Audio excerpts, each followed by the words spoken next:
पुण्यातील वैष्णवीचं प्रकरण ताजं असताना छत्रपती संभाजीनगरमध्ये देखील असाच एक प्रकार समोर आला आहे।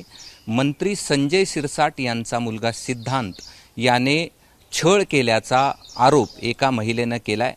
लग्न केलं, त्यानंतर काही दिवस नांदवलं आणि मग नंतर आता छळ केला अशा प्रकारची तक्रार तिने केलेली आहे। आणि सिद्धांत शिरसाटला त्या महिलेकडून लीगली नोटीस देखील देण्यात आलेली आहे। ज्या वकिलांमार्फत ही नोटीस देण्यात आली आहे ती चंद्रकांत ठोंबरे आपल्यासोबत आहेत।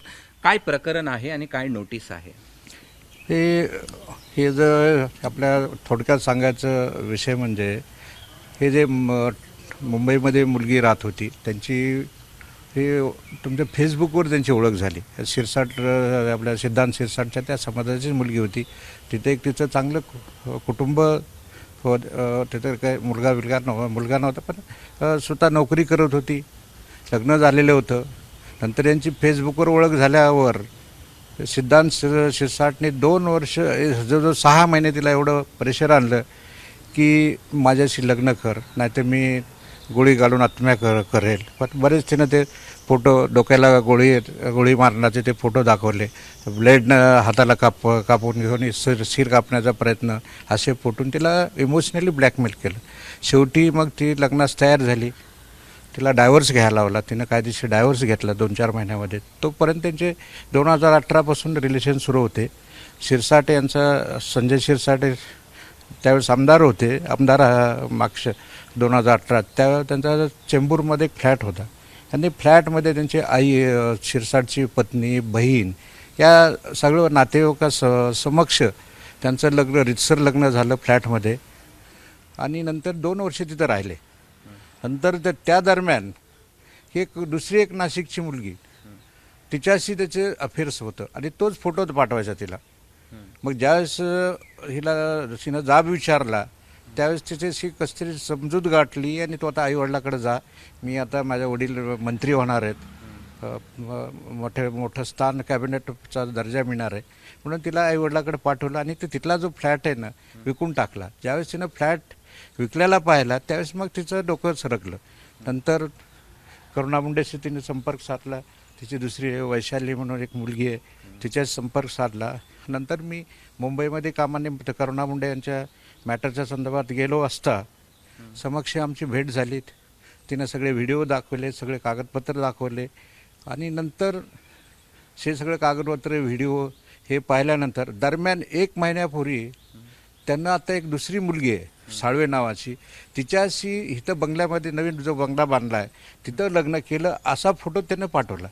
नंतर मग आम्ही ठरवलं की आता मात्र थांबण्यात अर्थ नाही, म्हणून 19 तारखेला कायदेशीर नोटीस पाठवली।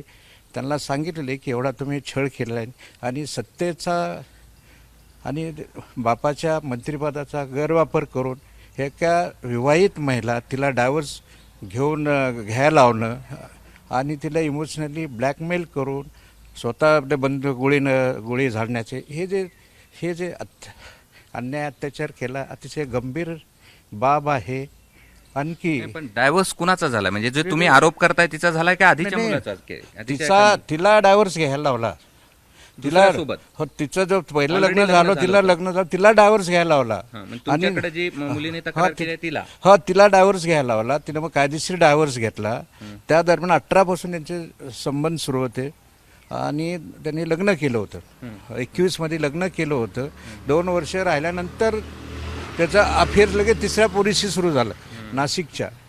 म्हणजे हे केवळ पैशाच्या जीवावर, वडिलाच्या पोझिशनचा फायदा घेऊन हे जे मुलं आहेत हे मंत्री हे जे, आणि जर मी आता कालपासून पाहतोय की सत्ताधारी जे शिवसेना आपले शिंदे सेनेचे जे आमदार आहेत, मंत्री आहेत आणि भाजपचे जे आणि अजितदादा पवार गटाचे, ह्या लोकांना एवढी हे झाली की आपले मुलं काय करते ते सध्या विचार करत नाही। तुम्ही छळ केला म्हणताय, काय छळ केला? छळ केला म्हणजे मारहाण करायचे, इमोशनली रात्री व्हिडिओ पाठवायचे किंवा स्वतः तो लेडीजचे कपडे घालून धिंगाणा करायचा, स्वतः नस कापून टाकायचा आणि तिला येऊन मारहाण करायचं।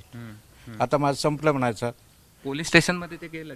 नाही, पोलीस स्टेशनला तक्रार केली। ते 2024ला तिनं डिसेंबर 2024ला तक्रार केलेली आहे की माझा ह्याच्यामध्ये तिथं नेहरू नगर जे पोलीस स्टेशन आहे ना तिथं मुंबईचं तक्रार केली ठाण्यात तिथं तक्रार केली रीतसर, पण त्याच्यावर आणखी कारवाई झालेली नाही. ते तक्रारची प्रत आहे आमच्याकडं. त्याच्यावर फक्त या मंत्रिपदाचा आणि याचा आमदारकीचा दबाव आणून त्या पोलीस स्टेशनवर दबाव आणून काही कारवाई केली नाही त्यांनी. आता तुम्ही नोटीसमध्ये काय म्हटलंय? आम्ही नोटीसमध्ये म्हणले की तुम्ही हे जे आतापर्यंत असा छळ केलेला आहे त्या पुढल्या कमीत कमी ती आता कायदेशीर पत्नी आहे आणि तिला तुम्ही नांदवायला घेऊन जा, नाहीतर तिला तुमची हे करा, काही हे करा ना तुम्ही, तिला न्याय मिळवून द्या तुम्ही. आता पत्नी आहे, तिला इथं औरंगाबादला घेऊन या, नाही नांदवायला घेऊन या, नाहीतर तिला मग कायदेशीर मार्ग मोकळेत. महिला अत्याचार तक्रार करू शकते, पोलीस स्टेशनला 498 हे करू शकते. आणि त्याचा एक हे होय, तिथं जर तिच्या नावावर जे आईच्या नावावर फ्लॅट होता त्याचं असं म्हणलं तर मी आता विकला फ्लॅट, मग तुझ्या फ्लॅटमध्ये मला राहिले, माझ्या फ्लॅटवर नावानं कर, असं त्या मी त्या नोटीसमध्ये. दोघांचं लिगली लग्न झालंय? आता लिगल लग्न त्यांचं फोटो आहेत ना, ते आपलं फोटो देतो मी तुम्हाला. आणखी जो गोळ्या जे झाडायचं, जो आत्महत्या करायचं, मी आत्महत्या करतो, तुझं नाव टाकतो किंवा तुझ्या फॅमिली सगळे उद्ध्वस्त करतो, ते सगळ्या फोटो त्यानं स्वतः पाठवलेले. आता पुढची प्रक्रिया काय? आता मी एक 30 तारखेला मी मुंबईच्या कोर्टामध्ये दाखल करणार आहे. आम्ही त्याचे महिला अत्याचार कायदा 498ची केस, बाकीचे आम्ही सगळे केसेस दाखल करणार ते आणि मेंटेनन्सची. आणि चौथा पर्याय आम्ही त्याच्या प्रॉपर्टीमध्ये हिस्सा मागण्याचा आम्ही हे करणार आहे. बरं, संजय शिरसाटांशी काय बोलणं झालं याबाबत? नाही, याच्याशी काय बोलणं नाही झालं. ठीक आहे. आणि बोलण्याचं काय कायदेशीर नोटीस पाठवल्यानंतर काय बोलण्याचा काय प्रश्न? नोटीस कोणाला आहे? सिद्धांतला आहेत, पण पत्ता सर, कारण ते सिद्धांत नेमकं किती बंगले काही इतर लोकांना काहीच माहीत नाही. त्याच्यामुळे त्यांच्या ऑफिसच्या याच्यावर त्यांना मिळालेली नोटीस, त्याची पावती आहे, मिळाली त्यांना नोटीस, सिद्धांत स्वीकारलेली नोटीस, त्याचा रिपोर्ट बी आलेला आहे. ठीक आहे, धन्यवाद. हे होते ॲडव्होकेट ठोंबरे आणि त्यांनी त्यांच्याकडे एक महिलेनं तक्रार केली आणि त्यानंतर एक लिगल नोटीस या ठिकाणी संजय सिरसाट याच्या मुलाला पाठवलेली आहे. आणि त्यानंतर आता या सगळ्या प्रकरणामध्ये संजय सिरसाट हे नेमकी काय भूमिका घेतात हे पाहणं देखील महत्त्वाचं असणार आहे. मात्र गंभीर आरोप आहेत छळाचे, तेही एका मंत्र्याच्या मुलावर. कॅमेरामन बाळासाहेब पाचोंदेसह मी कृष्णा केंडे, ABP माझा, छत्रपती संभाजीनगर. ABP माझा, उघडा डोळे बघा नीट.